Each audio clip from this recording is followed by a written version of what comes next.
But with little money, the two young hopefuls were living on excitement and adrenaline, not luxuries, as Sukadi vividly remembers about their accommodation. Bukan bilik tempat tidur, bilik store. So, selang 2 hari kami pun pergilah screen test. Action! A week after their auditions, Sukadi, who was unsuccessful, returned home to Penang. But Ramlee, who was still hopeful of an acting offer, settled for odd jobs as clapperboy, stagehand, and later as playback singer. Ramlee's patience finally paid off when at age 19 he was given his first screen debut in a supporting role as the villain in the film Cinta.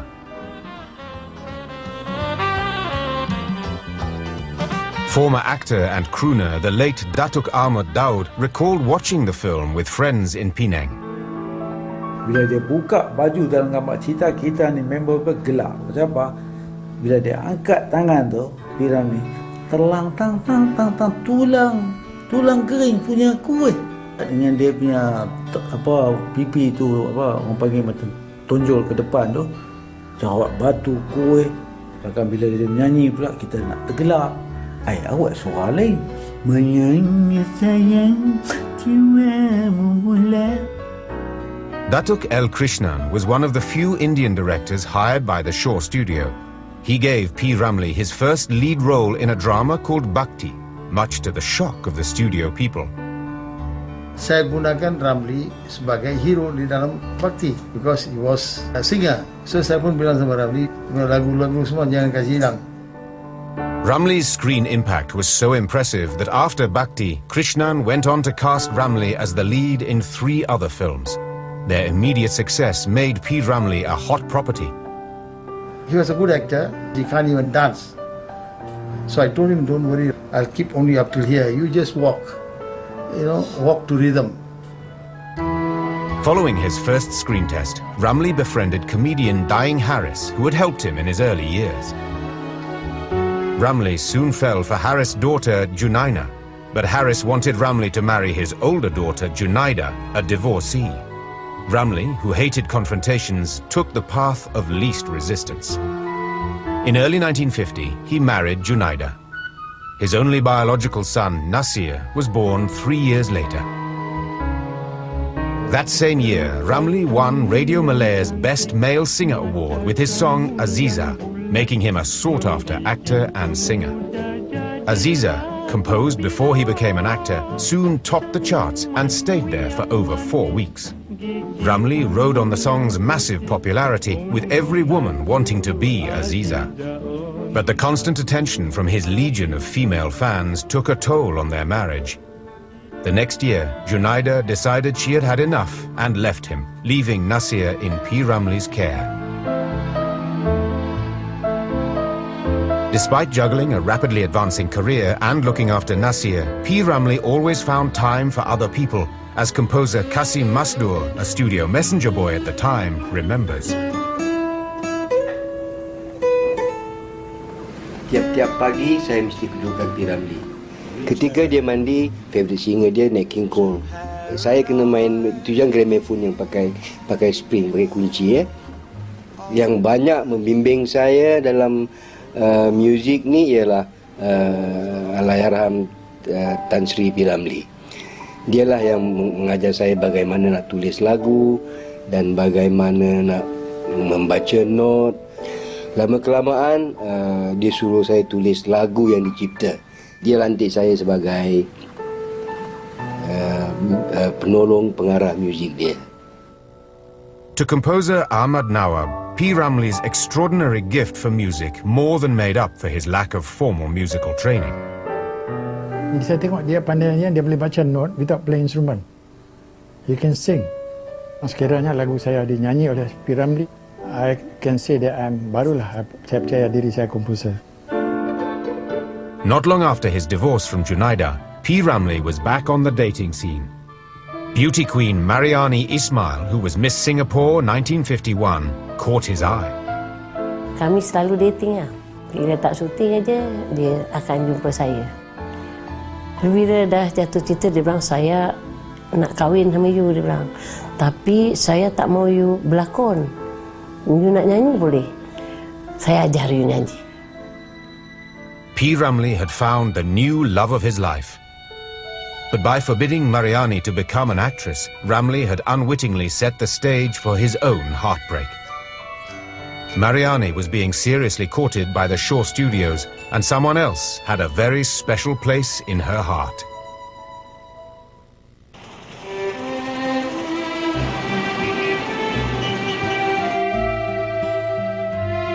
After his divorce from first wife Junaida, P. Ramlee was convinced he had found love again with ex-Singapore beauty queen Mariani. But he didn't want his future wife to be an actress. P. Ramlee was unaware that Mariani was being hotly pursued by film studios, including Shaw Studio, for a film career. And while Ramlee was important to Mariani, she was not prepared to hurt her sister, Saloma, who on her return from Australia had fallen hard for P. Ramlee. Habis satu malam tu Ramlee datang ambil saya pergi makan, ajak pergi makan. Ramlee dia very romantic. Orangnya suka peluk. Saya tengok Saloma tengok macam terlalu admire. Mariani could not bear to watch her sister's infatuation. So she decided to sacrifice her own relationship and find a way to steer P. Ramlee into Saloma's arms. Adik aku tak boleh cari, suami aku boleh cari. Macam mana nak marahkan si P. Ramlee ni kan? Teringat yang dia tak kasih berlakon. Kebetulan Jalan Nampas tengah sibuk kat saya. Saya kejam mata sign kontrak 5 tahun. Saya pergi rumah Ramlee. Saya cakap Remy, saya panggil dia Remy. Dia panggil saya Mary. Saya cakap Remy, I dah sign kontrak tau. I nak jadi bintang filem. Terus mata dia sepet. Telinga dia merah. Oh, mau jadi bintang filem ya, dia kata. Mariani was baffled at P. Ramlee's lack of reaction, but she soon found out why. Dia pergi kat Mr. Quack. Itu baru punya bintang filem Mariam, dia sign kontrak semalam kan. You jangan kasih masuk dia saya punya set. Dan saya tak mau berlakon sama dia. You jangan suggest saya berlakon dengan dia. Terus Mr. Quack jumpa saya. Mariam, itu you punya nama sudah tukar ya, Mariani. Itu P. Ramlee tak mau berlakon sama you. Dia tak kasih, jangan pergi masuk set dia tau. Nanti dia terus tak mau syuting, dia mogok nanti. Baiklah. Terus tak tegur lah. Selama 7 tahun. Ramlee's popularity as a charismatic actor and singer rose with each movie. Ramlee gained a reputation as a bit of a ladies' man. In 1954, 6 years after he started working with Shaw as a stagehand, P. Ramlee was performing before the Sultan and Queen of Perak, North Malaysia. Pleased with the show, the Sultan asked Norizan Muhammad Noor, one of his wives, to catch the show on the second night. Norizan confided in academic Professor Dr. Wan Hashim that the Sultan's orders came with a warning. Tapi dia beri amaran, Norizan, kamu jangan pandang matanya. Kerana mata P. Ramlee itu magnetik, katanya, ada besi berani, takut jatuh cinta.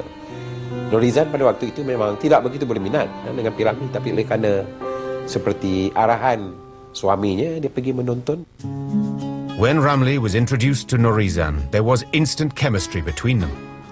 Permaisuri berkenalan, terus jatuh cinta kepada P. Ramlee. Norizan became one of P. Ramlee's biggest fans. Although the distance between Singapore and Perak kept them physically apart, it did not stop them from communicating over the telephone. But P. Ramlee kept his distance, respecting Norizan's status as the Sultan's consort. Dan suatu percintaan yang cukup sukar, bersembunyi, dan saya diberitahu oleh Norizan bagaimana tuanku mula tahu perhubungan mereka itu ialah kerana bil telefon itu tiba-tiba melonjak naik. Di luar kebiasaan. Di luar kebiasaan ini ada sesuatu. Their relationship continued to blossom. However, Ramlee was apprehensive about the huge potential for conflict in getting involved with someone of Norizan's status. But it never materialized. Tak ada gaduh-gaduh, tak ada apa. Sebabnya apa yang Norizan bagi tahu sama saya, dia bilang Sultan pun sayang dengan P. Ramlee.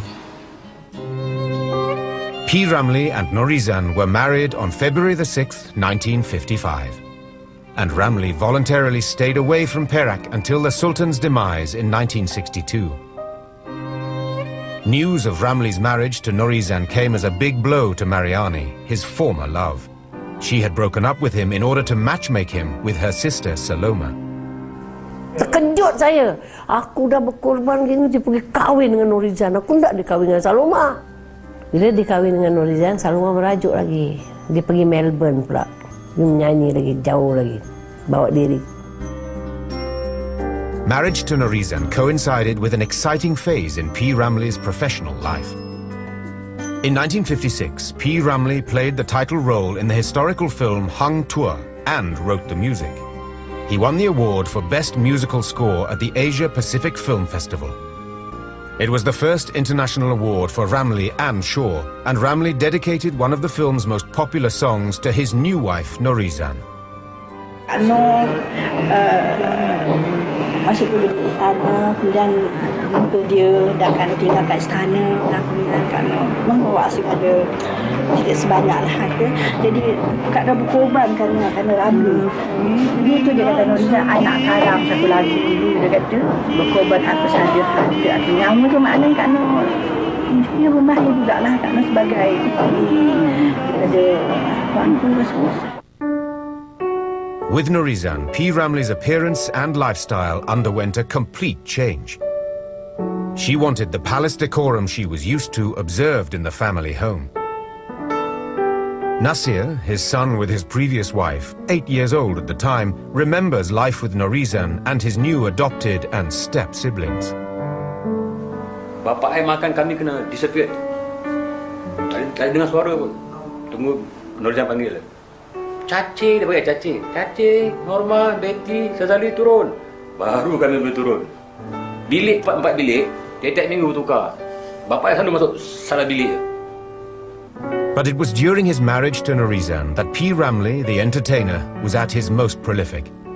Some say she was the muse for many of his greatest works. In 1955, 26-year-old P. Ramlee wrote and acted in his directorial debut Penarik Beca, one of the most memorable films in the history of Malay cinema. It catapulted him into the ranks of more established directors. Featuring his enduring hit song Aziza, written 10 years earlier, the film won 5 major awards, a result of P. Ramlee's multifaceted skills on the set. Dia suka art of feeling. Macam kenapa? Macam kita tahu. Dia banyak art lah. Dia macam ajar saya art. Macam Amran, macam gitu tahu. Dia suka ajar orang kalau tak tahu macam Hindustan tapi art. With Malay audiences responsive to films directed by Indian talent, Ramlee had to maintain some traces of Indian flavour in Penarik Beca. Kemudian ada scene-scene yang seolah-olah macam film Hindustan, rumah pocong, masuk air dan nasi turun bawah. Itu semua kebanyakan film Hindustan.